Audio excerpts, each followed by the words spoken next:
Halo semuanya, Assalamualaikum warahmatullahi wabarakatuh. Perkenalkan, nama aku Fira Septiana, nomor presensi 5 dari kelas KBC. Di sini aku bakalan ngejelasin mengenai karya tulis ilmiah. Tonton videonya sampai habis ya, biar mengerti. Nah, selanjutnya yaitu aku bakal ngejelasin apa sih karya tulis ilmiah itu.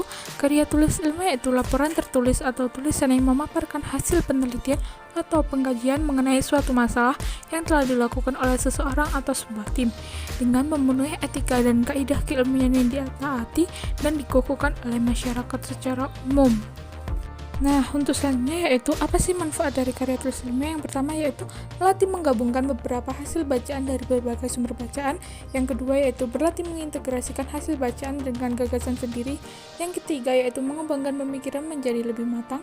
Yang keempat meningkatkan keterampilan dalam mengorganisasikan dalam menyajikan fakta dan data secara jelas dan sistematis. Yang kelima yaitu mengakrabkan penulis dengan kegiatan-kegiatan perpustakaan seperti penggunaan katalog dan mencari buku yang diperlukan. Selanjutnya yaitu merasakan kepuasan intelektual, yakni suatu kepuasan yang berkaitan dengan kemampuan untuk menyajikan satu pengetahuan. Selanjutnya ikut menyumbang bagi perluasan cakrawala ilmu pengetahuan masyarakat. Dan yang terakhir yaitu sebagai bahan penelitian atau acuan pendahuluan untuk penelitian selanjutnya.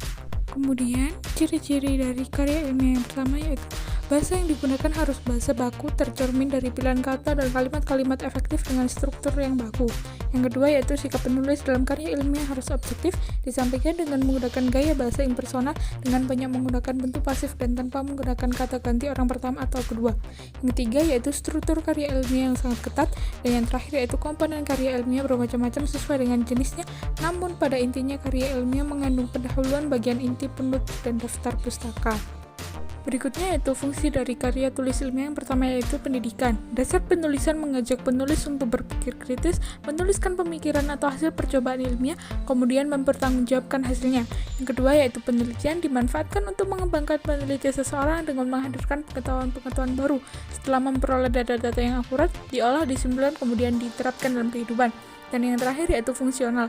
Karya tulis ilmiah dapat menjadi media pengembangan pengetahuan sebagai bahan tinjauan pustaka untuk kebutuhan dari berbagai disiplin ilmu. Selanjutnya yaitu jenis-jenis dari karya tulis ilmiah. Yang pertama yaitu artikel. Karya tulis yang diisinya berupa gagasan atau fakta yang dapat membujuk, meyakinkan, mendidik, serta menghibur pembacanya. Yang kedua yaitu makalah, ditulis untuk keperluan terkait dengan pendidikan. Yang ketiga yaitu skripsi, biasanya berupa paparan tulisan hasil penelitian mahasiswa S1. Yang keempat yaitu work paper, hampir mirip dengan makalah, tetapi analisisnya lebih mendalam. Yang kelima yaitu paper, ditulis berdasarkan data secara argumen yang tingkat kevalitannya kuat.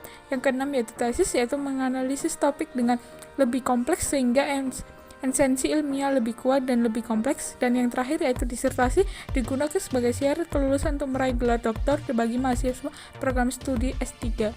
Selanjutnya yaitu karakteristik. Yang pertama yaitu tulisan yang dibuat harus mengacu pada teori. Yang kedua yaitu harus lugas, maksudnya tidak emosional, tidak kritis, dan tidak menimbulkan interpretasi lain. Yang ketiga yaitu harus logis, artinya mengacu pada pembahasan rasional dengan urutan yang konsisten. Yang keempat yaitu efisien, artinya menggunakan kalimat, kata, dan bahasa yang baik. Yang selanjutnya yaitu efektif, artinya tulisan-tulisan yang dibuat harus ringkas dan padat. Selanjutnya itu objektif, artinya berdasarkan fakta, kerangka karya ilmiah bersifat konkret dan benar apa adanya dan tidak mengada-ngada. Dan yang terakhir yaitu sistematis, artinya penulisan dan pembahasan harus sesuai dengan prosedur yang ada. Selanjutnya yaitu langkah penulisan. Yang pertama yaitu judul, tema dari karya ilmiah yang akan dibuat. Yang kedua itu abstrak, ringkasan dari keseluruhan isi suatu karya tulis ilmiah. Yang ketiga pendahuluan, alasan penulis, latar belakang, tujuan, manfaat dari karya tulis ilmiah. Yang keempat kerangka teoris, yaitu penyangga, pilar, garis besar atau konsep. Yang kelima metode penelitian, yaitu hasil dari penelitian yang dilakukan. Yang keenam pembahasan, yaitu menjelaskan tujuan, manfaat, metode, kerangka teori, rumusan masalah, dan disertai dengan data-data yang diperoleh. Yang ketujuh kesimpulan dasar pendapat dari penulis atau semua yang telah dibahas. Dan yang terakhir yaitu daftar pustaka, yaitu daftar yang berisi sumber teori yang digunakan oleh penulis dalam penelitiannya. Selanjutnya yaitu kaidah kebahasaan. Yang pertama menggunakan kata ganti impersonal yaitu tidak bersifat pribadi seperti penulis atau peneliti. Yang kedua itu menggunakan kalimat pasif. Yang ketiga menggunakan bahasa lugas dan bermakna dinotasi yaitu kalimat efektif. Yang keempat yaitu reproduktif, artinya maksud yang ditulis diterima dengan makna yang sama oleh pembaca.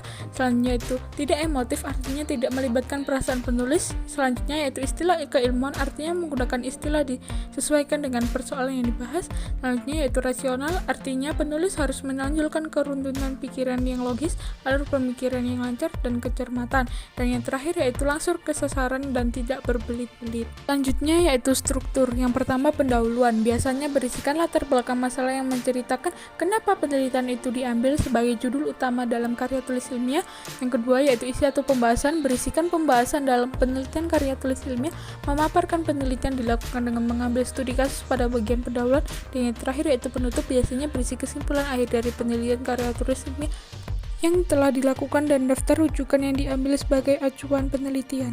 Nah, berikut ini merupakan daftar rujukan yang saya ambil untuk membuat PPT kali ini. Sekian presentasi dari saya, kurang lebihnya mohon maaf. Wassalamualaikum warahmatullahi wabarakatuh.